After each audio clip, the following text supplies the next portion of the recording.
શું તમે જાણો છો કે નારિયેળની છાલમાંથી દોરડા કઈ રીતે બને છે અને નારિયેળની છાલમાંથી દોરડા બનાવવા માટે કઈ કઈ વસ્તુઓનું ધ્યાન રાખવું પડે છે? આજના સમયમાં નાળિયેરના દોરડાની માંગ એટલી વધારે છે કે દરરોજ 20 થી 30 ટ્રક જેટલા દોરડા બનાવવા પડે છે અને આટલા દોરડા બનાવવા માટે લાખો નાળિયેરનો ઉપયોગ કરવામાં આવે છે.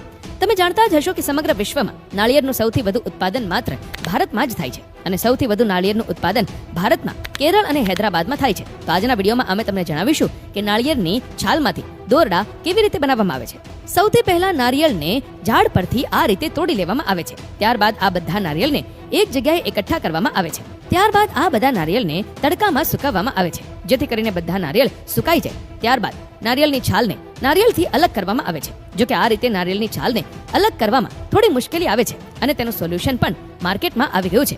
આ છે નારિયેળ ડીહસ્કર મશીન. સૌથી પહેલા આ મશીનમાં નારિયેળને નાખવામાં આવે છે. આ મશીન નારિયેળની છાલને આસાનીથી નારિયેળથી અલગ કરી નાખે છે અને છાલ વગરના નારિયેળ પણ અલગ જમા થતા જાય છે, જેને માર્કેટમાં વેચવા માટે મોકલી દેવામાં આવે છે.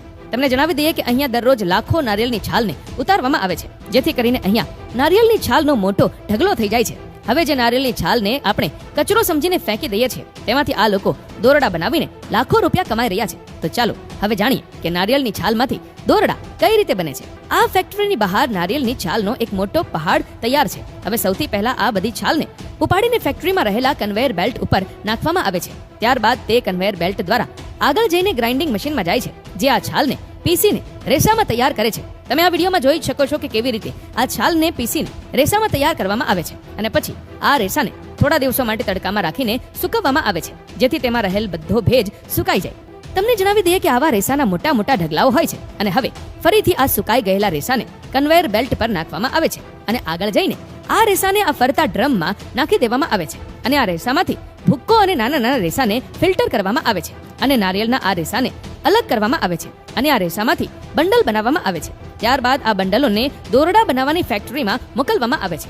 હવે અહીં આ રેસાને આ મશીનમાં નાખવામાં આવે છે, જે આ રેસાને એક બાજુથી ધીમે ધીમે અંદર ખેંચે છે અને બીજી બાજુ આ રેસામાંથી દોરડું તૈયાર થતું જાય છે અને આ ફરતું મશીન આ દોરડાને એક સાથે વીંટાળી લે છે અને આ રીતે દોરડાનું બંડલ તૈયાર કરવામાં આવે છે. અને જાડા અથવા વધારે મજબૂત દોરડા બનાવવા માટે આ દોરડાઓને એક સાથે વીંટાળીને એક મજબૂત દોરડું તૈયાર કરવામાં આવે છે અને અંતે આ દોરડાઓને વીંટાળીને બંડલો તૈયાર કરવામાં આવે છે. તો કંઈક આવી રીતે નારિયેળના દોરડા તૈયાર કરવામાં આવે છે.